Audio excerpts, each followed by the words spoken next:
গরম তেল, তাতে হিং,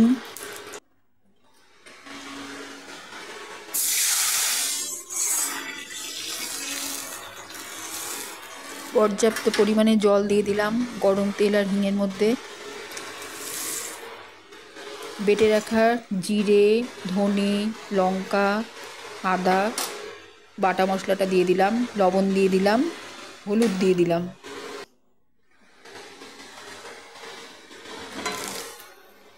কেটে রাখা কাঁচা এঁচোড় দিয়ে দিলাম, টুকরো টুকরো করে কেটে রাখা, তেজপাতা, ভাজা আলু ডুমো ডুমো করে কেটে আগে ভেজে রেখেছি।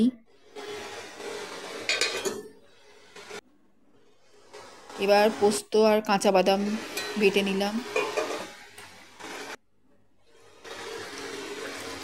সেই বাটার মিশ্রণটা দিয়ে দিলাম যখন এঁচোড়ের ঝোলটা ফুটতে আরম্ভ করবে।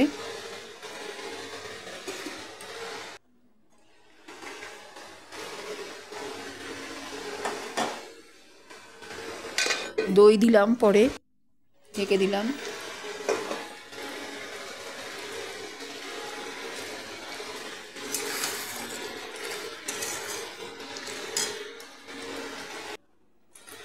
এইভাবে পুরো মিশ্রণটা শুকিয়ে এলে গরম সর্ষের তেলের সঙ্গে ঘি মিশিয়ে এই মিশ্রণটা দিয়ে দিলাম, এঁচোড়ের মিশ্রণটা দিয়ে একটু সাঁতলে নিচ্ছি তেল ঘিয়ের মধ্যে।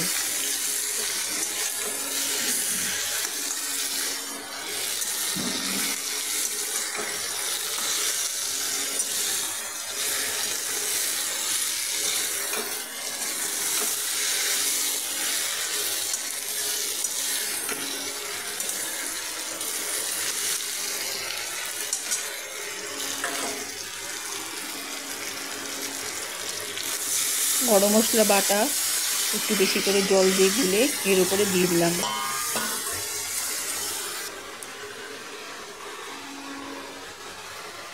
এবার ঘি, গরম মশলার ঘি মিশ্রণটা আগে দিয়ে এখন গরম মশলার ঝোল সব একসাথে ফুটতে আরম্ভ করলো। ভাজা বড়ি দিয়ে দিলাম,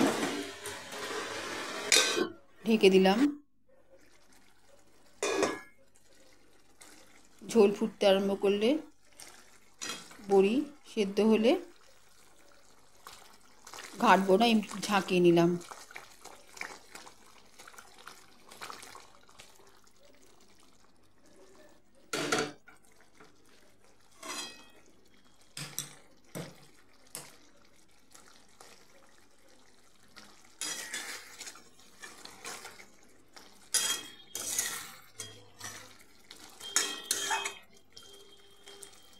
পুরো মিশ্রণটা শুকিয়ে শুকিয়ে এলে ওপরে একটু গরম ঘি ঢেলে পরিবেশন করব।